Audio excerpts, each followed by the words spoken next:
Bom, então, fechando aqui a parte de vibração, a parte de vibração de partícula, né, que é justamente o que caracteriza a translação pura, né? Não temos rotação do corpo em torno do centro de massa dele, portanto, ele é visto como uma partícula, e partícula essa que é o próprio centro de massa, o deslocamento do centro de massa. Nós vimos então uma vibração do tipo retilínea, né? Tanto horizontal quanto vertical, onde nós adotamos x como coordenada, tanto horizontal como vertical, e a equação que descreve o momento da partícula, ela tem uma parcela cosseno e uma parcela seno ponderadas pelas condições iniciais de deslocamento e velocidade. Tá?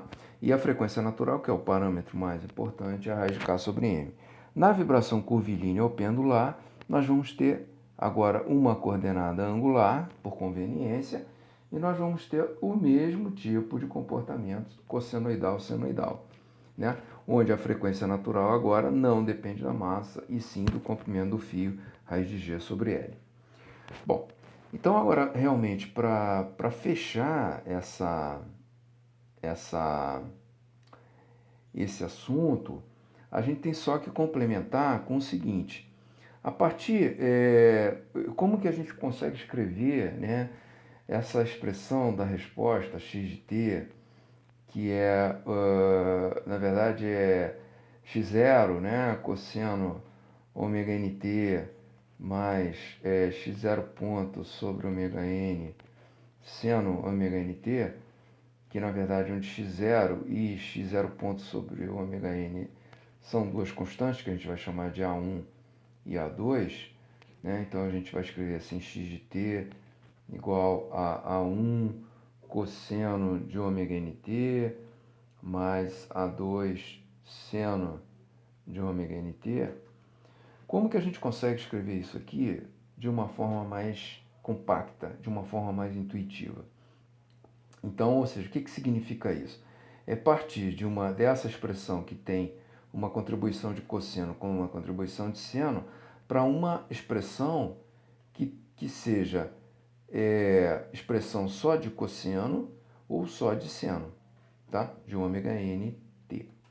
Então, para isso, a gente faz esse exercício aqui. Primeiramente, aqui na nossa expressão, né, a gente vai chamar as constantes A1 e A2 de outra forma, mas que continuam sendo constantes. A gente vai chamar de um x, que é o deslocamento máximo, vezes um seno φ, que é um ângulo, né, um ângulo fixo. Então, logo, x, seno φ, x e seno φ são duas constantes, φ é uma constante, então isso aqui é uma constante, e a gente vai chamar A2 de x cosseno φ, tá? Ou a gente vai chamar A1 de x cosseno φ e A2 de x seno φ. Então, substituindo na equação, né, substituindo nessa equação aqui, a gente tem que, substituindo a primeira suposição, né, esse conjunto aqui A1, A2, isso aqui é a primeira suposição, e aqui é a segunda suposição. Então, substituindo a primeira suposição na equação, nessa equação aqui, a gente tem que x de t é igual a A1, que é x seno φ, x seno φ, né, x seno φ, cosseno ômega nt, mais x seno φ, mais A2, que é x cosseno φ. X cosseno φ, seno de ômega nt, seno de ômega nt. Então, quando eu tenho isso daqui, eu tenho seno, cosseno, cosseno, seno. Então, isso aqui é o seno, cosseno, cosseno, seno, é o seno da soma, né? Seno, cosseno mais cosseno, seno, isso aqui é o seno da soma. Seno de A, cosseno B, cosseno de A, seno B. Então, é o seno da soma. Que soma? Soma de quê? Do ômega nt, né, com o φ. Como se fosse, né, seno A cosseno B mais seno B cosseno A. Tá? Então, é seno de A mais B. E a segunda equação, substituindo agora o segundo conjunto, A1 igual a x cosseno φ e A2 x seno φ, lá na equação a gente obtém isso aqui, x cosseno, cosseno, cosseno, né? Cosseno, seno, cosseno, cosseno, seno, seno. Então agora é o cosseno da diferença é que está escrevendo isso aqui. Portanto, a gente consegue, então, sair daquela solução, né, que é essa aqui, com seno e cosseno, e chegar numa expressão com seno só ou com cosseno só. Agora, o negócio é o seguinte, a gente tem que obter o valor de x, que é a amplitude, e esse ângulo aqui, que apareceu, que foi imposto aí. Bom, essa amplitude é a amplitude máxima do movimento, né?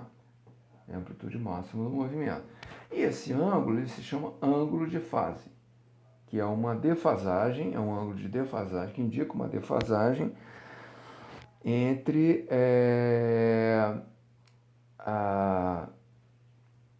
entre a parte seno e a parte cosseno, né? Bom, então x de t igual a x seno ômega nt, então pegando aqui a primeira, como é que a gente obtém a derivada? Então a gente deriva x ponto, né? A gente deriva, aí a gente tem, se x é isso aqui, a derivada é isso aqui, né? Fica ômega nx cosseno de ômega nt. A derivada segunda, menos ômega n ao quadrado, x seno de ômega nt, mais φ. E para o segundo caso, x cosseno φ ômega nt, x ponto é menos ômega n x seno e x2 ponto menos ômega n ao quadrado, x cosseno. Né? Por que eu estou fazendo isso? Porque eu estou querendo também ter relações para a velocidade de deslocamento.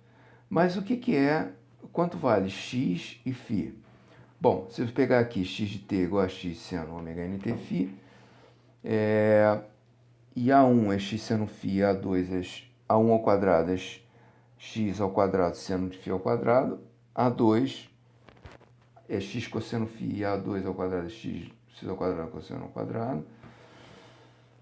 Então a gente tem que a soma de A1 com A2 é x ao quadrado, seno de φ cosseno de φ ao quadrado.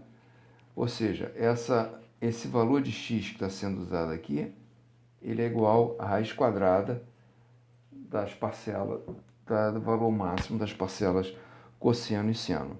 Logo, x é igual à raiz quadrada da soma dos quadrados. E o ângulo vai ser o arco tangente, né, de x seno φ sobre x cosseno φ, que é A1 sobre A2, que é a tangente φ. Logo, φ é o arco tangente de A1 sobre A2. Né? Então, essa é a relação de x, que a gente passa a usar, com A1 e A2, que é o seno e o cosseno, e esse ângulo de fase com A1 e A2. Né? Bom, agora, o que nós vimos lá antes, né? Que, tornando a coisa mais física, o A1 é o x0 e o A2, o que multiplica o seno, o cosseno é o x0 e o que multiplica o seno é x.0 sobre ômega n. Então, x, substituindo A1 e A2 aqui, né? A1 e A2 aqui, é a soma dos quadrados, a raiz quadrada da soma dos quadrados das condições iniciais. Então, e o ângulo em termos de condições iniciais, é o arco tangente A1 sobre A2, que é x0 ômega n sobre x.0. Portanto, substituindo os valores do problema, que são valores físicos, né, na soma dos caras aqui, para encontrar a amplitude máxima, é a soma dos quadrados dessas condições de contorno aí, multiplicado por seno, multiplicado por ômega nt, mais o arco tangente de x0 ômega n sobre x.0. Né? Para x0 diferente de zero e x ponto zero igual a zero, quer dizer, aquela primeira situação de condição inicial, e a gente olha aqui, né? Se x ponto zero é zero, então nós vamos ter somente xt igual a x0, né? É x0, porque aqui vai ser zero. Então, o xt vai ser, o y vai ser x0, seno, né? Seno, esse seno aqui, de ômega nt mais π sobre 2. Por quê? Porque vai ser o arco tangente de x0 ômega n sobre 0, ou seja, do ângulo, qual é o ângulo que tem tangente infinita? É o π sobre 2, é o 90. Né? E aí, isso também pode ser escrito como x de t igual a x0 cosseno de ômega nt. Tá? Então, nós caímos de novo na mesma situação vista antes, que se a gente não tem condição inicial de velocidade, a gente cai, se a gente só tem condição inicial de deslocamento, o nosso sistema se desloca unicamente como um cosseno. E se a gente fizer a mesma coisa mudando agora, se a condição inicial de deslocamento é zero, a condição de velocidade inicial é diferente de zero, e a gente substitui, né, A aqui e A aqui, a gente tem que isso aqui é zero, então vai ficar x0 sobre ômega n, raiz quadrada disso ao quadrado vai x0 sobre ômega n, seno de ômega nt mais φ, mais zero. Então vai ficar x de t, x ponto zero ômega nt, seno de ômega nt, que é muito parecido com o que a gente viu antes, né? E quando a gente faz para o cosseno, né, quer dizer, a gente faz para o cosseno, a gente chega nas mesmas conclusões. Né?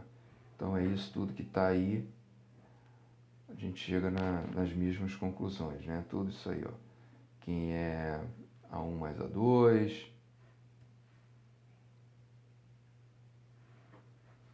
né? A tangente, o arco tangente, o ângulo, né? O módulo e a expressão inteira. As duas condições, né? Condição inicial de deslocamento diferente de zero, condição inicial de velocidade igual a zero. A gente cai aqui, então a gente cai na mesma situação. E quando isso aqui acontece, a gente também cai em π sobre 2. Né? Então a gente tem seno. E tudo isso se aplica ao pêndulo. Tá? Então, tudo isso aí é para a gente passar de uma representação com cosseno e seno, que é uma representação mais carregada e menos intuitiva, para uma representação em que a gente tem uma amplitude máxima, a gente tem uma única função e a gente tem o ângulo de fase. Isso serve tanto para cosseno quanto para seno. Então, isso é uma forma de enxugar a expressão e inserir o conceito de amplitude máxima, né, com ângulo de fase. Bom, com isso, então, a gente fecha a vibração livre, né, e vamos, então, ver dois exemplos aqui. Vamos ver um exemplo, mas antes de ver esse exemplo, a gente vai passar por esse assunto aí, arranjo básico de mola, só para lembrar, né, e depois fazer o exemplo. É isso aí.